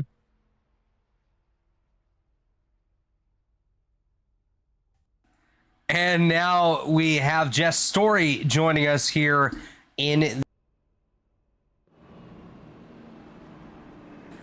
And what happened to put that number 29 on the record here? Yeah, definitely a very frustrating night. Just trying to dodge all the wrecks that we have on these restarts, and most of them I haven't been able to avoid too. And then that very last one, I guess something happened and I ended up with meatball damage from steering damage and whatnot. So ended my night early, but yeah, like I said, just very frustrating trying to, make some progress and make something happen. And just, I've been putting more effort into avoiding all these wrecks versus actually being able to make up spots, which honestly, I think it's just ridiculous, especially since a lot of these wrecks have been down to wheel spin on these restarts, which I have warned, which I have noted multiple times to the drivers in race chat that was going to happen, and you know what, it happened, and we're having all these wrecks, and it's really annoying. Definitely annoying, Jess Story. We certainly do get that. Lights are off on the pace car. So before we let you go here, any shout outs you want to give, sponsors you want to thank for putting that number 29 on the racetrack each and every week? But yeah, shout out to RK Motorsports and all of our partners there, and also shout out to Carlos. I know he wasn't able to make the race tonight, and I was hoping to put up a good run tonight for the team because we really needed that. But shout out to all the league admins and all of our partners in the Elite Racing League. It's but it can be fun sometimes, but frustrating sometimes, like it was today. But overall, it's a lot of fun still. But really was hoping for a good night tonight, but wasn't meant to be. Well, Jess Story, wasn't meant to be indeed. We'll see you next time out there on the racetrack. Best of luck next time. All right, thank you. That was Jess Story, driver of the number 29 for RK Motorsports here, Chris Wright, as we're going to get set to go green. Pace car making that turn down to pit lane. 67 laps in, we'll go green again on lap number 68 after caution number 9. The question, can we stay green? As the green flag's up, we'll see how long it lasts this time. Well, hopefully we'll run green to the end. That'd be nice. I'd like to get out of here in time to watch at least the whole second half of the Bengals game. You're waiting until next week's game to see any of that. We're going to be racing all night here as we are back under green. And Brandon Ultra got a bit sideways back there. Looks like we are going to make it into turn number 3 at least for the first time here without any major incidents. Oh, we're wrecking Jay. Jay's Oh around. my The gosh. lane's in it. Oh, RC, he is done for the night. William Jay White, our Connor pole in sitter, is that. back there. Dustin, is that Dustin Dewart? No, that's Tommy Ryan in there. William White, a Leighton Norgard. I think Frank Fody missed it, but caution out again. 10th caution of the day here. Oh, and it involves Jay Connor. Let's see what happened. We'll back that up just a little bit here, get a better look at it. Jared Rexing also going to be in that one. Jay Connor just loses it. Yeah, gets sideways, collects a Leighton Norgard, Jared Rexing, RC Enerson, Jesse Racimus going to get a piece of that one as well. William White gets in. How does William White get involved? Let's take a look at this one because he's a little bit further. He's a lot further back actually. Gets involved in this wreck here. Kind of drive. Oh, he gets clipped by his teammate, a Leighton Norgard from the bottom, and that's going to send William White around. Caution number 10 here on lap number 70. Can we get a word with? Ridiculous out here. A little bit. You know what? Here, Chris Wright. Chris Wright is now about to be standing by with the driver of the. What number is he? Number 49, Brent Jones. I am standing here with Brent Jones, and why don't you take us through your night so far there, Brent, and what's going on out here? I think the wisdom tooth I extracted the day before the day of the 500 last season was easier in this race. Holy moly. Well, what have you seen of it tonight? Your car looks relatively clean so far, and I mean, it got some damage there on the rear, but what have you seen of it, and what do you think is in store here for these last 30 laps? Just been, sorry, I'm gonna mute Chad. Just been nutty. Like I think I inadvertently hit Chad one time on that one restart. Other than that, and getting checked up from behind a little bit. We've been staying out of trouble all night. Just been playing it safe a little bit. Yeah, you mentioned playing it safe and staying out of trouble. Everybody thought that might be Wednesday night's kind of deal, is, you know, just survive and try to run 500 laps there. And did you see this one coming tonight? No, not at all. Not at all. I think I ran Bristol races on Iverson this week that were cleaner than this. All right, Brent, real quick before we let you jump out of here, it looks like your car's pretty blank this week. You got any sponsors you want to shout out, or you want to pitch some sponsorship here to try to get on this 49 machine? Yeah, we gotta keep this boat going. Like, we've been running the shoestring funds all season on this car. But I want to give a shout out to Luis Gonzalez Moray and Abbott Motorsports for fielding this car in technicality. They've been doing work with us all season on Mondays. Well, all right, Brent, good luck, and try to get up here a little bit closer to the front and get you one of them sponsors here in time for next week. Heck yeah. That was Brent Jones, driver of the number 49 here this evening. And lights are still on the iRacing.com pace car. I'm going to do something a little bit different here, Chris. I'm going to talk to a driver that actually DNQ'd for this race. Brian Carrington, it's Robert up in the booth. You get a copy? Yeah, what's up? So you DNQ'd for this race here tonight, and it's kind of turned into a bit of a blessing in disguise for you. From an outsider point of view, what have you learned that'll help you in future events? Mostly a lot of this race, it feels like this setup is very loose.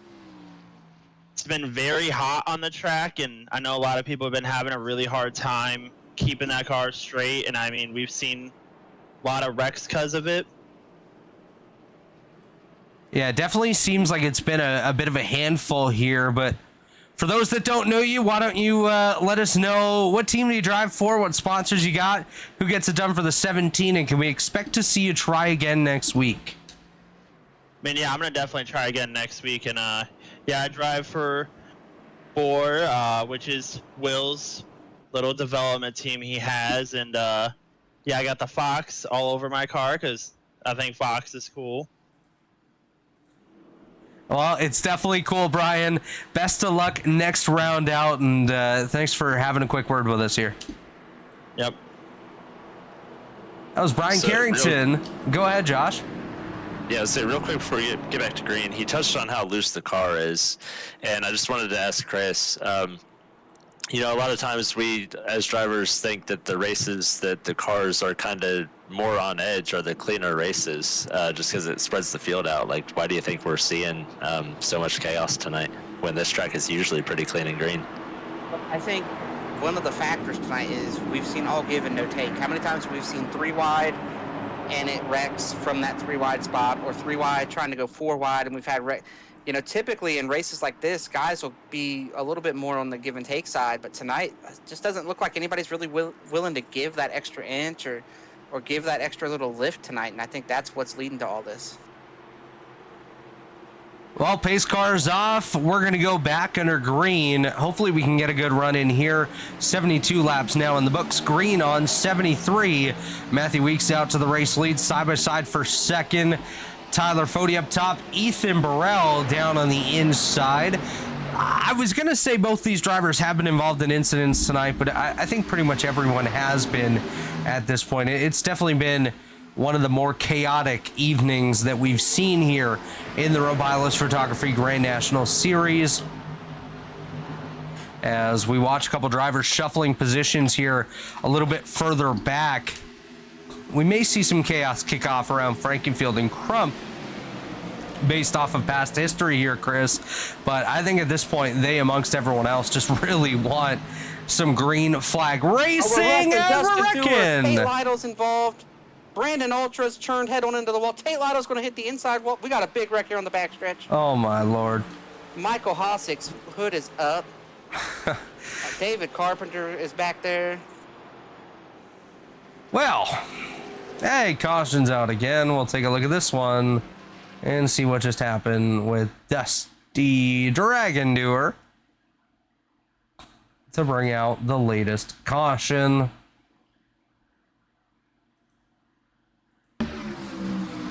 Well, he just slides up into the... We'll take a look at Dusty Doer here in a second, because this one does trigger all around him. He's got Hunter Smith up ahead of him. Smith comes down. I think Dusty checks up to try not to hit Hunter Smith, but ends up sliding up into Tom Bourne. Hey, can we watch Brandon Ultra after this? No, absolutely. We end up wrecking big down the backstretch now. Absolutely, Chris. All right, we're going to back this one up again. We'll get Brandon Ultra. We also got to get Tate Lytle, but I think Tate will be in this same shot as well. Yeah, something's going to happen here, and the 25 is just going to right hook. There it is. No, the 25's gathering it up after the contact here, Chris. If you take a look at the replay feed, the 45 gets or tries to avoid it. Tate Lytle gets into the back of the 25. 25 slides down. Multiple cars get involved. Gerald Campbell, Dave Carpenter, Michael Hossack. I think Chad and Scott Crump are able to avoid this one. Yes, they are. But caution out again. Caution number 11 here on lap 25. And Chris, we're going to get you another interview here. This one, I feel like this driver might have a little bit more to say in comparison to what some of the others have said at this point. Chris Wright standing by with the driver of the number 90, Scott Crump. I am standing here with Scott Crump. Scott, it's been a wild night, a crazy night. You've been involved in some of it, but at this point, who hasn't? What's your outlook for the rest of the race, and what do you think it's going to take for you to get up there and win this thing? I don't think I have much shot to win it. I don't know. I got a lot of damage on that one wreck. Got hit in the rear. Got a minute and a half worth of damage. Got it all fixed, but I don't know. I don't think I got any win pace to win it. I think I have to have a bunch of people up there to wreck, and I'm not sure why a bunch of people just pitted right there either. So it should be interesting here because you're gonna have some fresh tires trying to make it back through. Yeah, and you mentioned you don't think you have a shot to win it. I think you got as good a shot as anybody. Everybody's out here right now has some kind of damage, has been involved in something. Fody's up there in second with some damage. You know, you and your teammate there, Ethan Stanley, had a little bit of a coming together. Talk to us about that, and did you smack him on the back of the head after that one was over?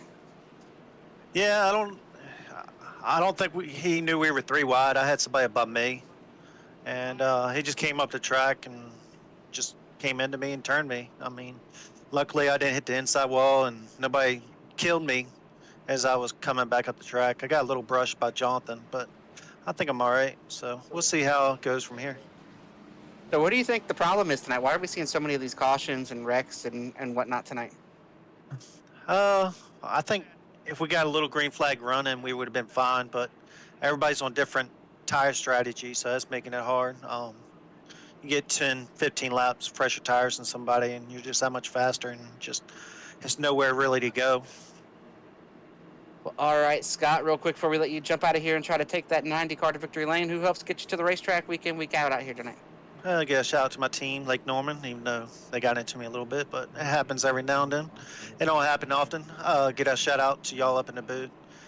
Shout out to my grandfather watching, and Chad putting on this show. Hopefully we can get a little run in here and finish this last 23 laps or so. All right, Scott, good luck the rest of the night, and maybe we'll be talking to you again here in about 25 laps or 45 minutes. All right, hopefully, but I doubt it.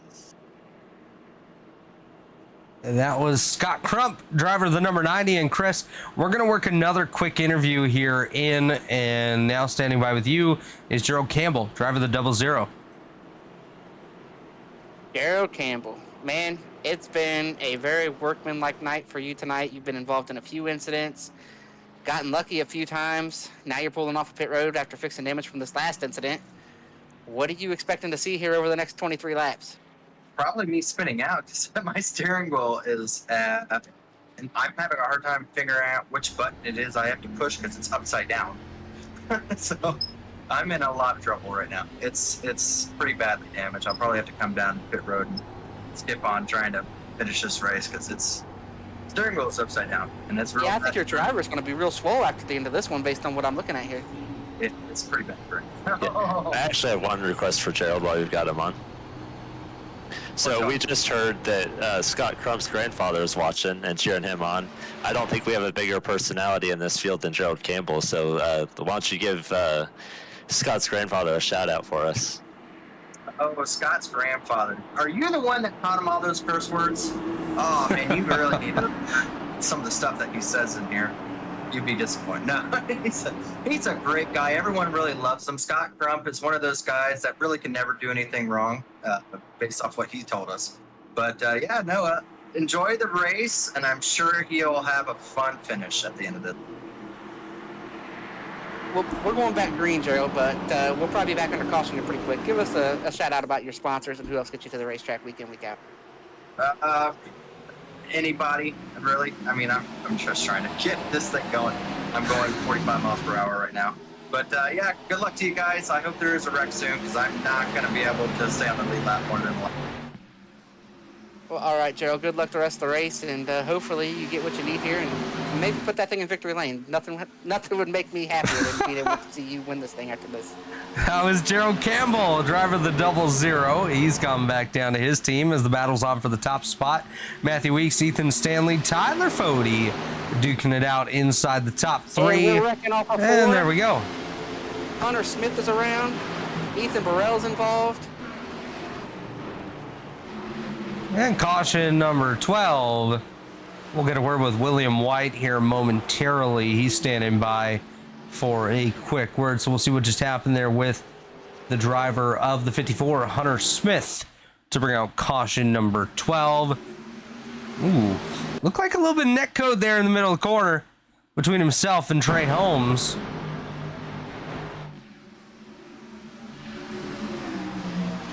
And then off the corner, Hunter just kind of loses it in the middle, then gets hooked by the Tom Bourne machine. I think he got hit. Backed it up I think again. He got hit from 66. I think the 66 came down into him.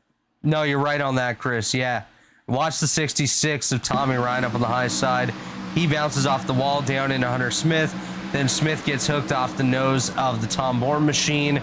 Ethan Burrell gets a piece of that as well. Hunter Smith slides back up. Caution out once again here on lap number 80.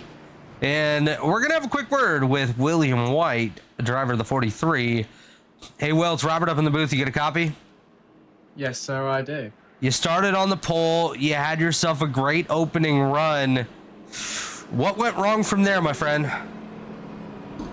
I think it all started around like opening third of the race. We had that cycle where I pitted for my first pit stop, started to come back through the field. I restarted like 25th, got up to I think 7th. Then the yellow came out, which was long enough of a green run to essentially reset the field, meaning I had to try and overtake those front 6 cars on merit, which turned to about front 14 cars, because some guys I think took 2 or just had quicker pit stops than me.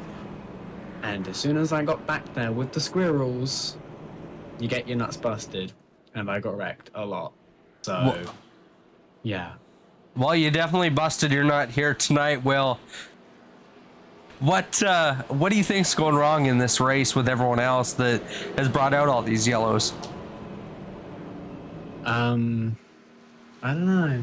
I want to put it kindly.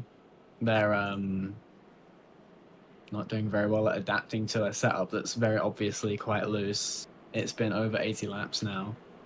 I feel like they could have got the message by now that it's quite loose and might need to take a bit of extra care, but I guess the message isn't getting through, which is why we're having these constant yellows, and we're actually at a risk of timeout, I think. The session's only got 25 minutes left.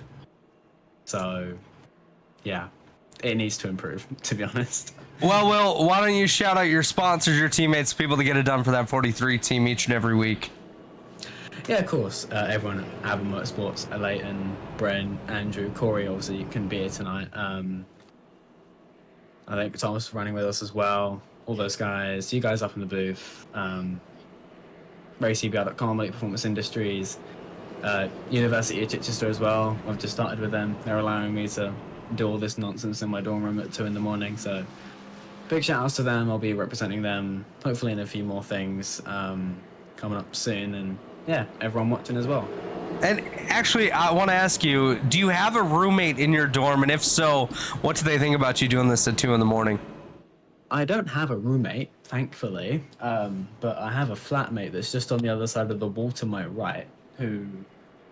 Is it like Flat Stanley or something? Yeah, but flatmate. There you go. You don't say flat in America. Apartment. A housemate. Yeah. It's housemate. I've got my own living space, but they're just on the other side of that wall in their own living space, and I don't know how thick the wall is, so I don't know how loud I can be. And it's only been 3 days. I'm not trying to be the loud guy at 2 in the morning, so I'm keeping it down for now. Well, knowing you well, you would definitely be the loud guy. So, anyways, best of luck to you going forward, my friend, and hopefully better luck next time. Thank you. I appreciate it. That was William White, driver of the number 43. We're going to step away one more time. We'll be right back on the Elite Racing Network.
And we are back here at the Charlotte Motor Speedway.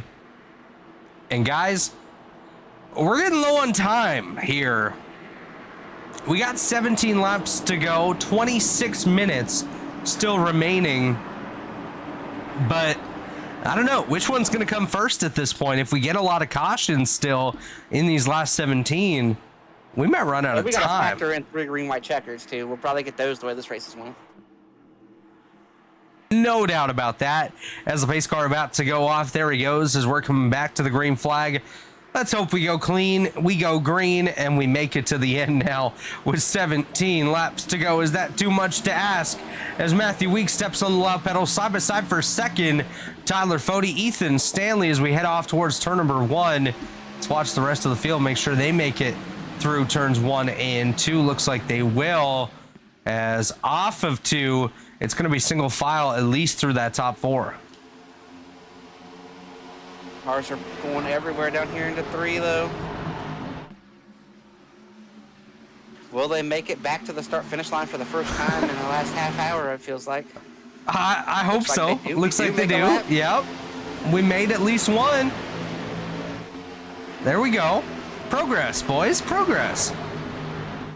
Also, Josh Adams, sir, what was the call on the latest caution? The latest caution was a tally on the 66. We saw those guys coming off of turn 4, 3 wide. The 66 got into the wall and came down into the 54. And there you have it. Tally was issued to the 66 of Tommy Ryan. As 14 laps remaining in this one, it's Weeks, Fode, Stanley, Francis, and Crump, the top 5. Gavin Higgins in 6th, Jared Rexing, Johnny Thomas, Chad Frankenfield back to the 9th spot, and Jesse Racines rounding out the top 10. That's your defending Truck Series champion, Jesse Racines, there in 10th. All of a sudden, we've made 3 laps in a row, boys. Better watch out. We might make it to 5. Oh, I don't know about that. Come on now. Expectations can't be that high, Chris Wright. All of a sudden, everybody's getting strung out, too. I think we're seeing, for the first time tonight, the wrecked cars are struggling to keep pace with the non-wrecked cars, and that line is about 10th place or so. And there's even some wrecked cars up there, but they're destroyed as much as everybody else. Definitely nice to see at least a couple of laps ticking off here, as closest battle for position up towards the front is side by side between Ethan Stanley and Joe Francis. Joe Francis down on the inside, Ethan Stanley up on the high side. 12 laps remaining in this one as we're getting down towards the tail end of what has been a prolonged Charlotte 150 here tonight. 3 wide down the back here. It's Pro Edge, Cutlips, Burrow, and Tate. I think Trey Holmes is right there as well. So a gaggle of buddies racing all around each other, and they got a couple other cars mixed in there. Tom Bourne looking down to the inside of Trey Holmes. They're chasing down Frank Fode, who currently holds on to position number 12, as this is getting tight right here between Holmes and Bourne. Holmes on the high side, Bourne on the bottom, Burrell just behind Trey on the high side. Then Tate Lytle, David Tooker, Connor Thompson, and Tommy Ryan there as well. John Cutlip lost a couple of spots in that battle. He's going to drop back, as Burrell going to battle now with Tom Bourne. They're going to clear the 61 of Bourne, as now Burrell going to try to get that spot there on Trey Holmes down on the bottom. As up front, the battle is about to kick off for the top spot. 2 tenths separating Weeks and Fode for positions number 1 and 2, which is 2 tenths between the two of them. 10 laps to go. There we go. It's been a long one here, boys. Yeah, it's been a long one, but we're making some lap time now. We're doing a great run. These guys are doing a great job. We're nearly approaching 10 straight green flag laps, I think. We're getting there. If we went far enough, if we get a caution, you might see everybody come to pit road. You may. As you see the field coming down the back straight away, a couple cars in the outside wall. One of those that looked like he got pretty good contact was John Cutlip in the 5 machine. He's fallen all the way to 25th. So some heavy damage on that machine. We knew he had some from earlier incidents, Chris, and I think you did point it out that he got pretty heavy damage in one of those latest wrecks. So unfortunately for John Cutlip, not the night he was hoping for, as he is now falling back to 26th getting passed by Michael Hossack, and he's got Ty McIntosh on the inside of him. McIntosh 1 lap down, as there's a gaggle of race cars halfway down the backstretch around the Tate Lytle machine, as Lytle goes down to the inside of Trey Holmes. Now they're going to be side by side in 3 and 4. Lytle pushes up, Holmes up on the high lane, nearly contact between the two of them, as now Tate Lytle takes a look to the high side of Trey Holmes, not quite able to get there that time, as Connor Thompson also in that fight, currently holding on to position number 14. Yeah, and one thing about Cutlip, oh, Stanley in the wall. But he also did not pit here. There's a lot of guys that pitted under this last caution. This could create some chaos back here. We saw Andrew Hardcastle into the outside wall, nearly collected Johnny Thomas. Brent Jones is there as well. We just saw a little bit of smoke through 3 and 4 as well, as Tate Lytle getting sideways. He's able to keep it clean, keep it green. Nice driving there by Tate, the driver of the number 56 machine, as RC Enerson goes pit side. He's blowing up. Yeah, Tyler Fode's sizing up Matthew Weeks back up here for the lead. Oh, we're wrecking Josh Robbins around. Oh, Seth Rawls and Andrew Hardcastle. Oh my gosh, what a hit! Andrew Hardcastle. That was a hefty hit right there. Let's take a look, see what just happened to Josh Robin. Walk us through this one, Chris Wright. Well, they're coming off of here 3 wide. Oh, wrong car. There we go. We'll back that up again. Does Hardcastle come down and get into Josh Robin? He does. He just comes down off. He's running the fence, and then he decides he's going to come off the fence. So Robin gets hooked here. Oh, poor Brent Jones, man. Look how hard these guys hit. Brent was an innocent bystander. I want to see if I can get a further view on this one, because this was violent. You're going to see a couple cars hit absolutely insanely hard on the bottom in Seth Rawls and Andrew Hardcastle. As there they go. Hardcastle going to ricochet off that wall. Seth Rawls going to do the same there. Hunter Smith going to get involved. Hardcastle's still in the air there as they come back up onto the racetrack. They don't collect anybody else. I want to see Ty McIntosh's view of this incident. McIntosh, one of the lap cars coming through this incident, and I think he had a pretty good view of what happened up ahead of him here, as you're going to see the incident kick off right there. You see the puff of smoke. They hit the outside wall. They're going to ricochet up the racetrack. He goes down to the inside, and they're going to come back down, nearly collecting Ty. He goes through the grass, able to avoid it all. And let's get a look from Hunter Smith's view as well. I think he had another good peek at this one. He was involved in it as well, unfortunately, but going to have a good view from this 54.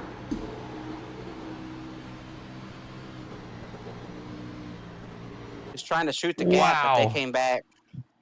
Yeah, just nowhere to go. I think he gets hit in the back too by Seth's car, and then Andrew comes back up the racetrack as well. He's going to end up involved with both of them. 4 laps to go. We're going to go into green-white checkered attempt number 1 here on the 13th caution of the day. And we'll look to get an update here from race control on the call for caution number 13. So yeah, we're going to go with the netcode contact on that one. The 22 came off a 2. He was a little bit loose, ran a little bit more lower than typical off a 2. But kind of as he was, gathering it up, and the 8 was coming up off the corner, it looked like to me the 22 was able to straighten out his wheel, held a pretty straight line. The 8 didn't come over a line. Both cars kind of just went straight into each other, so no tallies on that. And what we're going to do now here, Chris Wright, is we're going to reach into one of the leaders here, and you're going to have a quick word. We're already at 1 to go, I believe. I don't think we are. No, we're not. No, we're not. No, we're still good. So you're going to have a quick word here with Tyler Fode, driver of the number 40, currently sitting there in the 2nd spot. I am joined by Tyler Fode. Tyler, what's it going to take here to pass that 11 car? A lot of luck now. I felt really good about that last 20-lap run. I was kind of biding my time till the last 5 there, and I feel like I drove right up and was setting the move up there, and then we're wrecking for last place again. So at this point, I just got to not spin the tires, hope he does, and try and get to his outside maybe. I don't know. It's pretty much done at this point. He just needs to do semi-decent job, and he'll have it. Any thought about coming and taking tires right there after that longest run of the night? No. No chance. Well, real quick before we let you jump out of here, who helps get you to the track week in, week out? Oh, yeah, just Lake Norman guys. Jonathan Cutlip, JD Designs. Well, all right, Tyler, good luck here to end this thing. Good, and hopefully we don't need all 3 green, white checkers because we're down to the final. It'll be about 10 minutes left in this race when you guys get the green, so I don't think we got enough time for all 3 of these green, white checkers, but good luck. Yeah, appreciate it. That was Tyler Fody, a driver of the number 40 machine here. He's going to restart to the outside of the race leader, Matthew Weeks, when we come back to the green flag here momentarily. Chris, you mentioned it. We're getting tight here on time as we head into green, white checker number 1 of a potential 3 here this evening. Quick run through your top 10 as we head down the back straightaway. Matthew Weeks leads, Tyler Fody 2nd, Ethan Stanley in 3rd, Joe Francis 4th, Scott Crump 5th, 6th is Jared Rexing, 7th is Gavin Higgins, 8th is Jesse Racimus, 9th Chad Frankenfield, and 10th is Justin Wadsworth. Just behind them, Ethan Burrell, Tom Bourne, Trey Holmes, Connor Thompson, and Tommy Ryan. That's top 15 as we come back to the green flag. This time, pace car about to head off. Matthew Weeks going to be in control of the field once again as we head off of turn number 4. Pace car's off. Weeks has the field in his hands as we head back to the Geico restart zone. Green flag's out. We're back underway, and a great jump by Weeks. A blink by Stanley. Frankenfield spins his tires. We're wrecking. Josh Robbins spinning through the grass. Chad's around backwards right now at the start-finish line. Chad Frankenfield has us under the yellow flag here. Caution number 14 of the day for the 15 of Chad Frankenfield. Yeah, Chad's blaming somebody else for that, but I think Chad just spun his tires. Let's see if we can get a look at Frankenfield. We'll look at that one again. I'm curious here, Chris, which car is he blaming? I believe it's the 20. 20 didn't go as good as the car in front of him did, and Chad got into him a little bit. I mean, the 20 went pretty decent. You're trying not to flood the tires. I would still say that's on the 15, though. Because maybe the guy ahead of you didn't get as good of a restart, but it's your job not to spin out behind him either. Yeah, I mean, the 20's not that far behind you right there either. So the 15 stacks up to 37, stacks up to 88, goes for a spin. Josh Robin going to go for a spin onto pit road. Likely picking up a black flag in that one, so going to need a clear there, most likely from race control. He gets hit from the 5, a Cutlip behind him. Look at the old speed sign right there as well. That's a little outdated. As the pace car didn't even make its way all the way down pit road before the caution flew once again.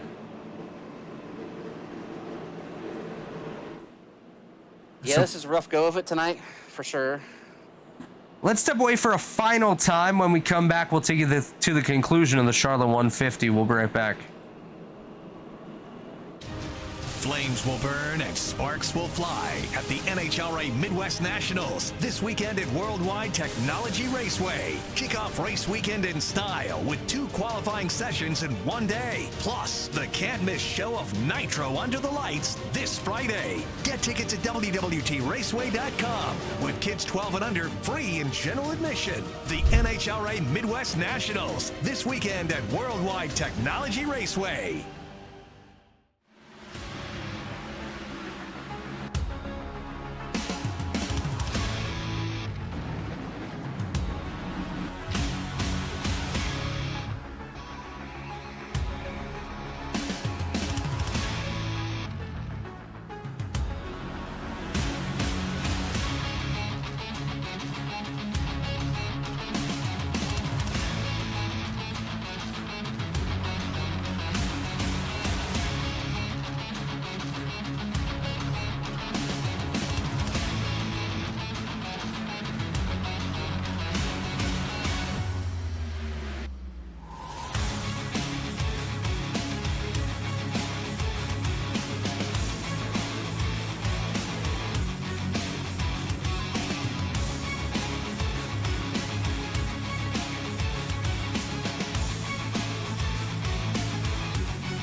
Racing isn't easy, but experiencing it is. iRacing puts you in the driver's seat with the industry's leading sim racing game. Drive on laser scan replicas of the greatest racing circuits from around the world. Go head-to-head against other drivers chosen by skill-based matchmaking to ensure competitive racing at every level. Compete across all your favorite series. In officially licensed cars, engineered to deliver the most accurate driving experience possible.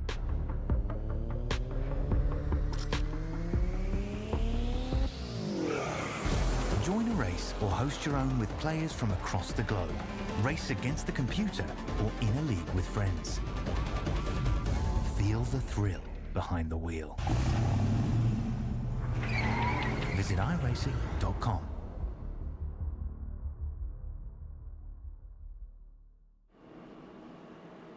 And we're back here at the Charlotte Motor Speedway, working caution number 14.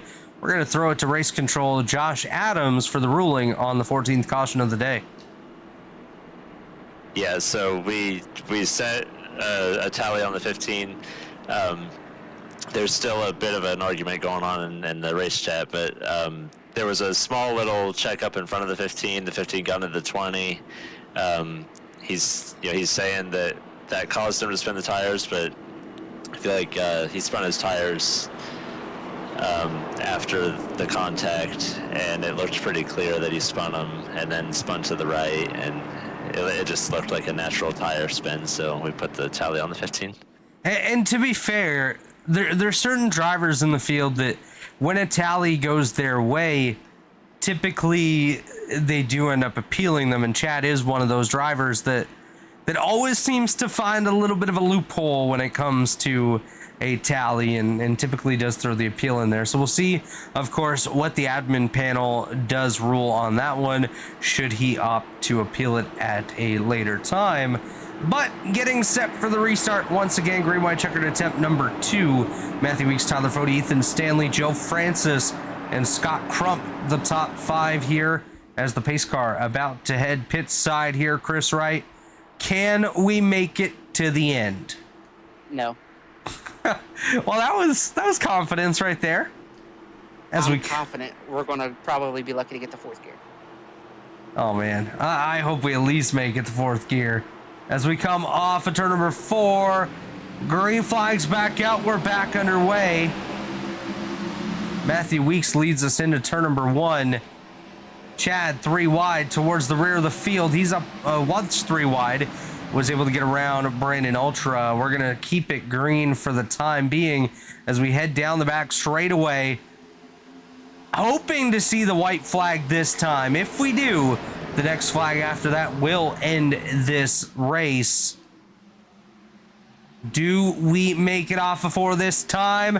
As we work our way to the start-finish line, white flags out. In the back, but no caution. White flags out, brought to you by Whiplash Sim Cams, as Michael Hosick gonna go for a slide there through the pit area. Headed down the back straightaway for the final time.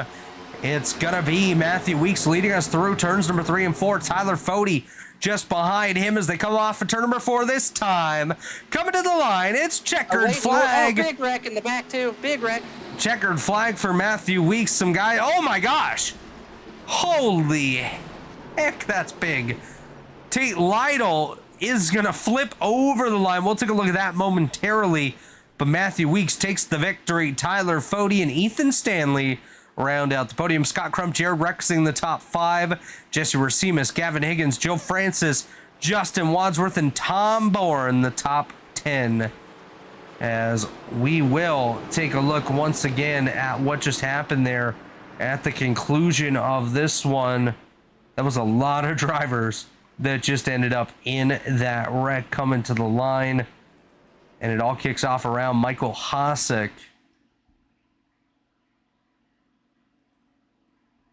There it goes. Tate Lytle involved in this as well. So something else happened. Oh, wait, that was the white flag where Hosick went around. So we'll watch Tate Lytle here because he does get involved in another incident as they came off turn number 4. You see Trey Holmes in the middle there. Up ahead, Leighton Norgard wrecks behind. Trey Holmes, Ethan Burrell going to get together. I want to back that up. We'll take a look at Burrell, as that's where it does trigger around here. So Burrell and Holmes going to get together. Tommy Wright actually comes up, pulls Trey Holmes up with him, and that's going to collect a whole bunch of other cars. Tate Lytle absolutely murdered there, as Ethan Burrell going to fly over the line. That's going to do it for the Charlotte 150. We're going to step away real quick. We'll get our top 3 finishers, and we'll take a look at the finishing results when we come back. Flames will burn and sparks will fly at the NHRA Midwest Nationals this weekend at Worldwide Technology Raceway. Kick off race weekend in style with 2 qualifying sessions in one day. Plus, the can't-miss show of Nitro Under the Lights this Friday. Get tickets at WWTRaceway.com with kids 12 and under free in general admission. The NHRA Midwest Nationals this weekend at Worldwide Technology Raceway.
For use.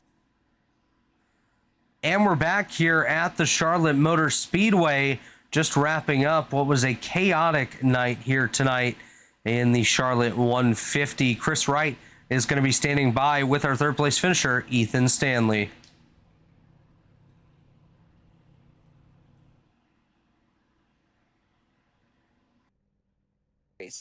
I didn't have the car at the end. That was kind of a nightmare race. Taking out my teammate early on. Getting a little bit of damage on one of those restarts where I just got slammed into. The car was never the same, and pretty happy to take home third after all that. Yeah, and you mentioned it wasn't the night you wanted. It was a nightmare race, but if you can have a nightmare race and finish third, that's a pretty good night. So tell us who helps bring you to the track week in, week out here, and we'll let you jump out of here real quick and in a hurry. Yeah, as always, big shout out to Blue Egg Marketing for being the sponsor on the car. Big shout out to JD Designs for making these beautiful paints. Shout out to the Lake Norman guys. Apologies to Crump, of course. Yeah, just big shout out to you guys for always putting on a great broadcast, except for last race. And of course, Chad and everybody that runs the league. Alrighty there, Ethan. Congrats on the run tonight. We look forward to seeing you next week and again on Wednesday here. Yeah, thank you. That was Ethan Stanley, our third place finisher. Now I'm joined here by Tyler Fody, the runner-up here tonight. Tyler, walk us through your evening. It was pretty chaotic out there. Yeah, honestly, glad to be done with it.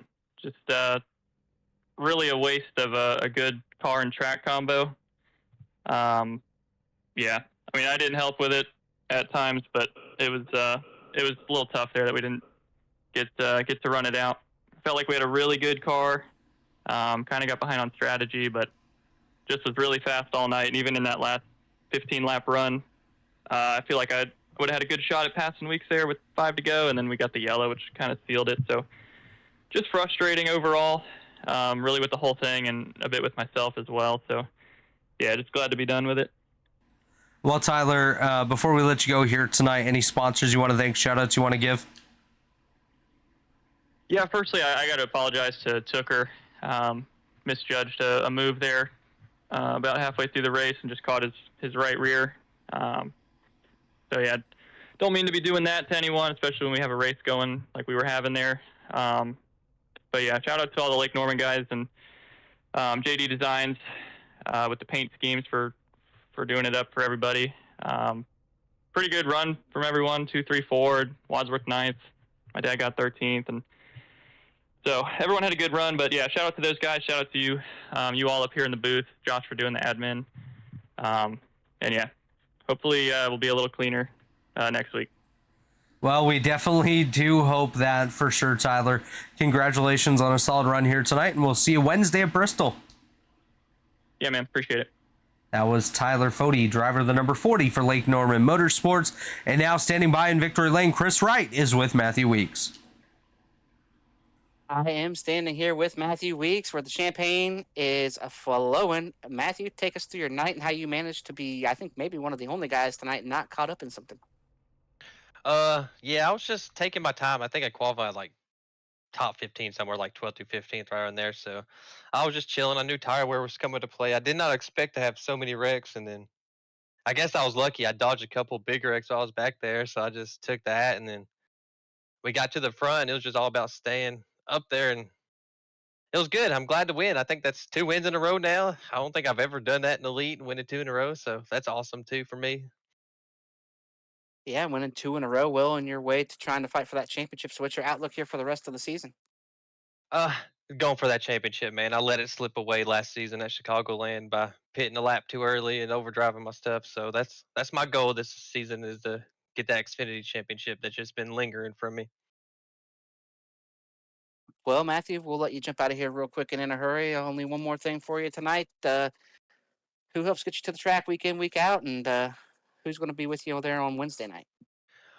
Shout out to you guys in the booth, especially after a long race like this, man. These are always the worst. JV Designs, my boy Justin Vettermerl painting these beautiful schemes. All the Pro Edge guys, a lot of them, I think every single one of them got caught in a wreck tonight, besides me. So sucks for them, but we'll come back.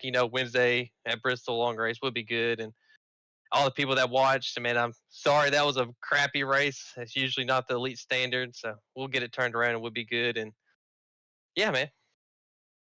Well, and Mark too on the sponsorship. I always forget Mark, but yeah, on the Mark Rebilas photo.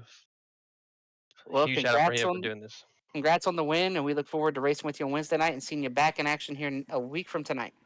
All right, man. Thank you. Y'all have a good one. That was Matthew Weeks, your race winner. And guys, we'll throw the results up on the screen here. And while we cycle through those, why don't we go ahead and get some final thoughts from both of you, beginning with Josh Adams, who had the unfortunate role of being race control here tonight. Yeah, I don't really know what all there was to say about this race. We just hope that they clean it up for the next week, and we get some good racing next week. But congrats to Matthew on his big win, and he said he's trying to win this championship, and this is definitely a statement. Like he said, he's won 2 in a row, and my advice to him is, if he's in the final 4 on the last race, self-spin himself in the last race, come back from it, you'll win the championship. That's what I did when I won mine. I got Chris nothing good to say Ryan, about final tonight's thoughts, race. bud. This was awful. We don't need to see it again. That was terrible. These guys can do better. They're capable of better. Have a little bit more give and take. And I mean, I don't care. Like, we ran the truck race last night, and it was on a loose setup, and we had a long green flag round. We had a set of green flag stops. So I just don't understand what happened tonight. Hopefully everybody gets their heads adjusted and puts it back on top of their body and not inside the rear of their body, and we can get back to great racing next week. Definitely one of the roughest races I've seen in this series in a long time. And I hope the drivers learn from this one, and the fans at home don't judge the series just based off of this one messy event here tonight. These drivers usually do put on a good show.